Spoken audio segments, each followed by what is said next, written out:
하나님의 축복이 여러분과 여러분의 가정에 넘치기를 주님의 이름으로 축원합니다.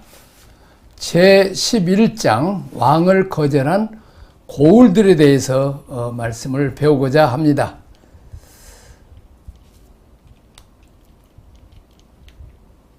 마태복음의 기록에 의하면 주님의 사역은 새로운 국면에 들어섰습니다. 하나님이 다스리시는 새로운 왕국의 건설을 위하여 새 왕이 등장하여 그 새 왕국의 법과 질서를 선언하고 5장부터 7장 왕권을 장악해 가면서 그동안 왕권을 행사해 왔던 사탄의 모든 영역에 새 왕의 출현은 힘으로 과시하고 8장 9장입니다. 왕국의 번성과 이어짐을 위하여 통치권을 승계할 제자들을 선택하였습니다. 10장이 되겠습니다. 제가 지금 성경을 이렇게 강의하면서 어떤 접근을 하고 있는지를 보세요. 매 장을 시작할 때마다 앞에를 반복시킵니다. 그렇게 하면 교인들이 어때요? 어디를 가고 있는지, 어디쯤 가고 있는지, 앞으로 뭐가 있는지를 다 보면서 가니까 너무 여행이 즐거운 거예요. 그냥 앞뒤도 모르고 그냥 부분만 강의를 하면 은혜를 받는데 어딘지를 모르니까 남지가 않아요. 그래서 자꾸 반복을 해가는 거예요. 이렇게 앞에 했던 것 또 반복, 리바이벌 시키는 거죠. 이렇게 새 왕국과 새 왕의 출현으로 인하여 기득권을 가지고 있던 수구 세력의 반발이 나타나기 시작합니다. 11장부터 13장이죠. 심지어 예수님을 귀신의 왕 바알세불을 힘입어 일하는 자라고까지 예수님을 몰아세웠습니다. 자, 세리완의 배척감입니다. 세리완의 질문입니다. 세리완은 감옥에 갇혀 언제 위기를 만날지 모르는 자신의 어려운 상황을 보고도 아무런 도움의 말씀을 주지 않는 예수님을 인하여 지금 마음이 대단히 실망한 상태입니다. 그래서 제자들을 보내어 메시아 맞습니까? 하는 질문을 통해서 예수님께서 어떤 방식으로든지 자신의 처지를 돕도록 일깨웠던 것 같습니다. 자, 예수님 자신의 메시아에 관련 답변입니다. 예수께서 대답하여 이르시되 너희가 가서 듣고 보는 것을 요한에게 알리되 맹인이 보며 못 걷는 사람이 걸으며 나병 환자가 깨끗함을 받으며 못 듣는 자가 들으며 죽은 자가 일어나며 가난한 자에게 복음이 전파된다 하라. 누구든지 나로 말미암아 실족하지 아니하는 자는 복이 있도다 하시니라. 자, 보고 듣고 보는 것을 그대로 말하라 그랬습니다.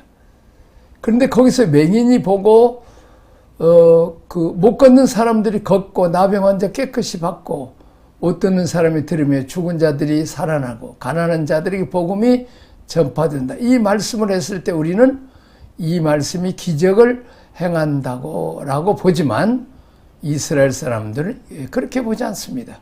뭘 봐요? 이것이 바로 이사야 35장에 신년이 왔을 때 또 메시아의 왕국이 왔을 때의 도래들 상태로 보는 것입니다. 이런 전제가 있기 때문에 예수님께서는 구약에서 메시아가 와서 이루리라고 말해주던 그 기적들을 성취하고 계심으로써 자신이 왕이라고 요한에게 확신을 주고 계십니다. 이사야 29장 29장 18절, 35장 5절부터 6절, 42장 7절, 61장 1절이 되겠습니다.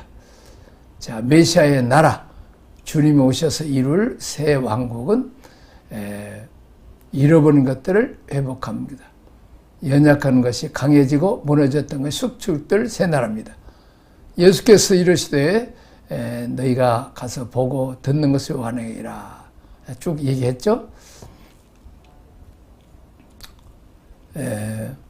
예수님께서 구약에 와서 이루락 성취했던 것이 자신이 왕이 왕이라고 요한에게 확신쳐 주는 것입니다. 자, 메시아의 나라, 주님이 오셔서 이룰 새 왕국, 잃어버린 것들을 회복함, 연약한 것이 강건해지고 무너졌던 것이 수축되는 새 나라입니다. 요한은 자신의 어려운 처지를 돕지 않는 예수님이라의 마음에 실족했습니다. 그가 기대했던 메시아와 실제 메시아가 다르기 때문에 오늘날도 우리가 기대하는 하나님, 또 예수님, 성령님 기대하지 않을 때 우리가 실망할 때가 있죠. 그러나 우리는 우리가 원하는 대로 하나님 하는 게 아니고 하나님이 만왕의 왕 만주가 주가 되시 그분이 주권을 가지고 하시는 거예요. 우리는 우리 마음대로 안 돼도 그리하지 않을지라도 우리가 하나님을 사랑하고 존경합니다. 그렇게 우리가 고백을 해야 되는 것입니다. 자, 우리가 믿음 생활하다가 주님으로 인하여 실제가지 않도록 주의하자. 나의 기대를 따라 믿는 것이 아닌 주님의 말씀과 인도를 따라 믿어야 된다. 주의 말씀과 인도를 따라 믿어야 한다. 중요하죠? 자기 기대치를 따라가는 게 아니죠. 주님이 나의 기도를 들어주지 않으신다 해도 메시아로서 그분의 자격은 결코 약화되지 않습니다. 주님으로 인하여 실족하지 않은 자가 복이 있다고 하셨습니다. 자, 요한에 대한 증거입니다. 주님은 요한을 바람에 흔들리는 갈대가 아니다. 여자가 낳은 자 중에 가장 큰 선지자이다. 메시아의 선구자이다. 천국을 침노하는 일이 요한의 때부터이다. 라고 저를 증거했습니다. 그러나 천국에서는 제일 작은 자도 저보다 크다고 말씀했습니다. 구약과 신약의 차이, 옛 언약과 새 언약의 차이가 되겠습니다. 구약은 행위로 율법을 지킴으로 이루어질 수 있다고 생각했습니다. 그러나 결국 모든 사람이 다 죄악을 범하였기에 우리 모두는 스스로 힘으로 이루어질 수가 없습니다. 다만 예수 그리스도를 믿는 믿음을 통해서만 이루어지고 천국은 열리게 됩니다. 11절 봅니다. 내가 진실로 너희에게 이르노니 여자가 낳은 자 중에 세례요한보다 큰 이가 일어남이 없도다. 그러나 천국에서는 극히 작은 자라도 그보다 큰 이라고 말하고 있습니다. 그러나 왜 천국에서는 지극히 작은 자라도 저보다 크다고 말씀하셨습니까? 그것은 행위로 이루어질 수 있다고 말했던 구약이 율법 시대의 의와 예수 그리스도를 믿음으로 이루어지고 지루어지는 신학의 복음 시대의 의는 전혀 비교할 수 없기 때문입니다.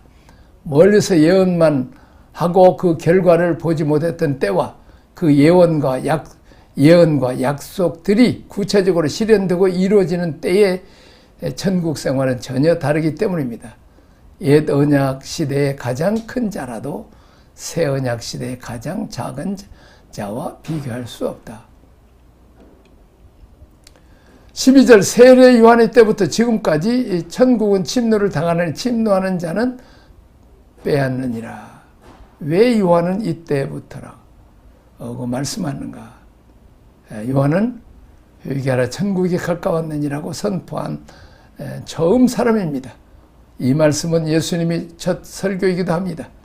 회개하고 그의 삶의 방향을 전환하면 천국이 열린다는 복음의 내용을 요한이 처음 선포했습니다. 자, 불신 세대에 대한 경고입니다. 불신앙자들의 세대에 대한 책망이죠.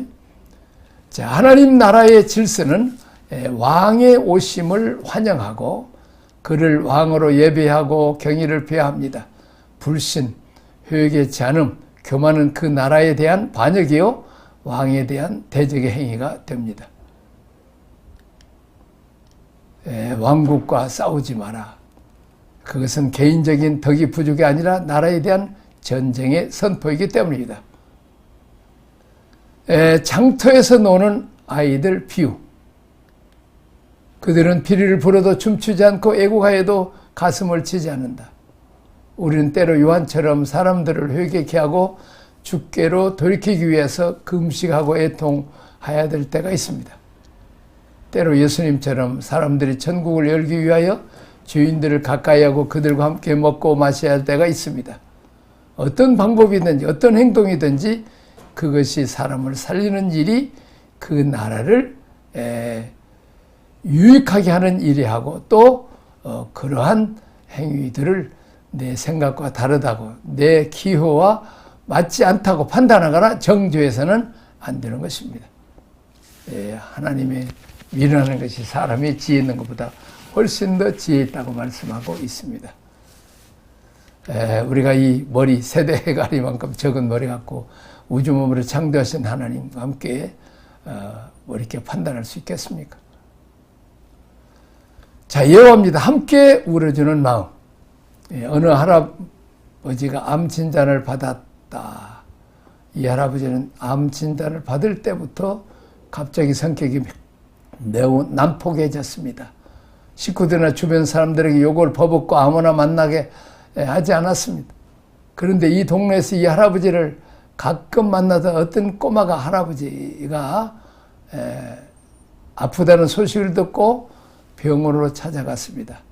식구들은 호기심 반, 기대 반으로 한번 들어가서 할아버지를 만나보려고 하고 꼬마를 들여보냈습니다. 그런데 그러고 난 뒤에 한 20-30분 후 동안 20-30분 동안 이 소년이 할아버지를 만나고 난 뒤에 할아버지가 변했습니다. 태도가 갑자기 부드러워지고 사람들도 만나고 이 얘기도 하는 것이었습니다. 사람들은 이상하게 소년에게 물어봤습니다. 너 할아버지와 무슨 얘기를 했냐? 소년은 대답했으나 아무 얘기도 안 했습니다. 그러면 도대체 할아버지가 20-30분 동안에 뭘 했니? 그랬더니 여린 손이 대답했습니다. 저요? 할아버지하고 같이 울었어요. 할아버지의 아픔을 자신의 아픔으로 느끼면서 함께 우는 순간 더불어 껴안고 울던 눈물을 통해서 할아버지의 마음에서 아픔이 치료되었습니다. 이게 바로 채우라는 것이 우리 예수님이 우리 땅에 우리들의 고통을 같이 느껴주는, 부모가 자식이 아플 때 같이 아파주는 이런 채우라는 마음을 이 어린 소년이 그 마음을 가지고 말로 하는 게 아니고 할아버지가 얼마나 힘들까 같이 울어주고 같이. 예수님이 너희가 피를 불어도 춤추지 못하고 애고해도 울지 않는다. 이 같이 느낄 수 없는 이 완악한 마음을 우리에게 말씀하고 있습니다. 공감해 주니까 치유가 되는 것입니다. 굉장히 중요한 치유의 원리입니다. 우리가 대업을 할 때 공감해 주면 마음이 움직이기 시작합니다. 그들을 인정해 주고 이 얘기를 들어주고 그의 아픔, 그의 느낌을 같이 공감해 주면 사람의 심령이 살아납니다. 치유가 됩니다. 고라신 베사다 가버나움을 향한 책망입니다. 많은 권능을 나타냈지만 믿지 않고 회개하지 않고 고울들을 향해 주님이 엄중히 책망하십니다. 주님은 그들을 두루와 시돈에게 비교했습니다. 구약에서 죄가 많아서 멸망한 도시들입니다. 그들은 돌이키라는 선지자들의 말을 듣지 않고 심판을 받았습니다.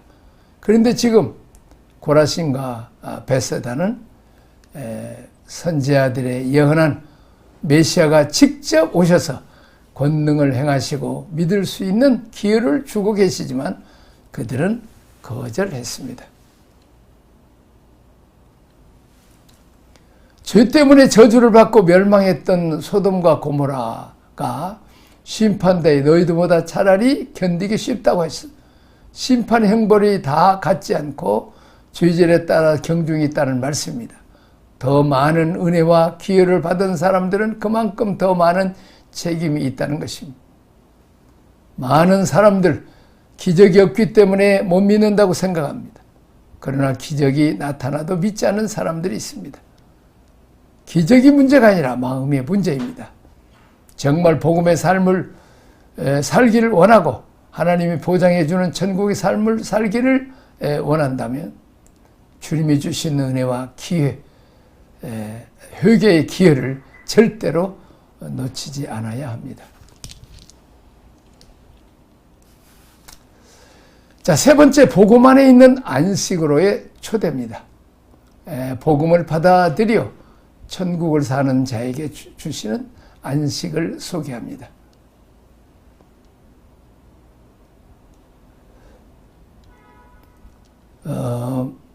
자, 복음을 숨기시는 자와 열어주는 자, 세상의 인본주의적 지식으로만 가득한 차 있는 자들, 바리새인들과 서기관들에게는 복음을 숨기시고 영적으로 순결한 자들, 회개한 주인들에게만 복음이 열려져 있다고 말씀하고 있습니다. 두 번째, 27절, 계시를 받은 자와 아는 세계. 아버지, 아들, 진리를 이해하는 일은 세상의 지혜가 아닌 하나님이 도우시는 계시를 통해서만 가능합니다. 이것이 하나님의 뜻이라고 말씀합니다. 28절에 30절, 메시아의 초대입니다.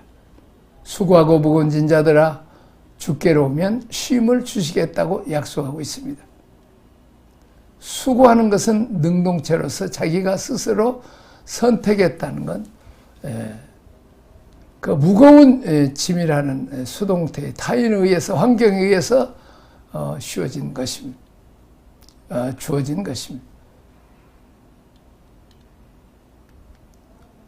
내가 선택했건, 내가 무지해서 죄를 지어서 문제를 가졌거나 아니면 환경이나 유보적인 어떤 조건 때문에 할 수 없이 놀림은 당했건 간에 어떤 사람도 주님께로 돌아오면 쉼을 주시겠다고 약속하신 것입니다. 나는 마음이 온유하고 겸손하니 나의 멍에를 메고 내게 배우라. 그리하면 너희 마음이 쉼을 얻으리라. 이는 내 멍에는 쉽고 내 짐은 가벼우니라 하시니라. 유대 사회에서 스승과 제자 사이의 교육 관계를 나타낼 때 관용적으로 사용하는 표현입니다. 당시 팔레스타인의 멍에는 두 마리가 이제 끄는데 익숙한 소와 견습소가 짝을 지어서 인도하고 훈련도 시킵니다. 주님과 함께 멍에를 메면 쉽고 가볍습니다. 주님이 무거운 짐을 지고 우리는 그 옆에 순종만 내면 되기 때문입니다. 11장 묵상과 적용을 위한 질문입니다. 율법을 지킴으로 얻은 의와 믿음으로 얻은 의를 비교하고 있는가? 자, 복음, 믿음의 사람들이 혹은 교회가 오늘날 장터에서 복음을 가지고 취해야 할 자세는 어떤 모습입니까? 함께 울고 함께 웃으라는 거죠. 자, 세 번째, 내가 메고 있는 멍에는 어떤 것인가? 멍에죠. 나는 내게 주어진 멍에를 주님과 함께 메고 있는가? 홀로 가고 있는가? 느낌을 나눠보자. 우리가 홀로 매는 멍에는 주님이 기뻐하지 않습니다. 나의 멍에를 메고 내게 배우라고 그랬습니다. 그러니까 두 마리 소. 함경도에도 그런 농사 풍습이 있다고 그래요. 남쪽에서는 그런 거 별로 못 본대요. 이 어미 소하고 새끼 소를 같이 멍에를 매는 거죠. 멍에를 같이 씌우는데, 그래서 심은 거의 어미 소가 받고 새끼 소는 따라가면서 배우는 것입니다. 그래서 같이 가는 동안에 쉽게 멍에 매는 법을 배우는 거죠. 그러니까 지금 우리가 멍에 메고 있는데 진짜 짐은 누가 지고 계신 거예요? 주님이 지고 나는 그냥 따라만 가는 것입니다. 네 교회냐? 내 교회지. 한마디로 그냥 교회에 대해서 염려 싹 내려지는 거죠. 주님이 교회니까 주님이 책임져 주는데 종인 내가 다 책임지라니까 무겁다는 거예요. 이 멍에를 같이 맨다고 하는 게 개념, 내가 메인으로 매는 게 아니라 주님이 큰 짐을 메고 있어요. 나는 옆에 따라가면 된다는 거죠. 내 일이 다 걱정하지 마라. 맡기고 해라. 네가 시작하면 내가 도와주마. 우리 주님이 한번 크게 부른다면 편한 마음으로 오늘 주신 말씀을 가져야 돼요. 그분을 왕으로 접대하고 있는지, 왕과 함께 그 길을 걷고 있는지, 로얄 우리가 패밀리죠. 우리가 목회 선교하는 거, 또 신앙생활하는 거 매우 힘든데 오늘 깨닫습니다. 주님이 큰 짐을 져준, 심지어는 질병의 질, 물질의 짐 다 져주시는 주님 앞에 맡기고 나는 기쁨으로 이렇게 가면 되죠. 주님 이름 크게 부르면서 우리가 가면 되는 것입니다. 수고하고 무거운 짐 자들아 다 내게로 오라. 내가 너를 편히 쉬게 하리라.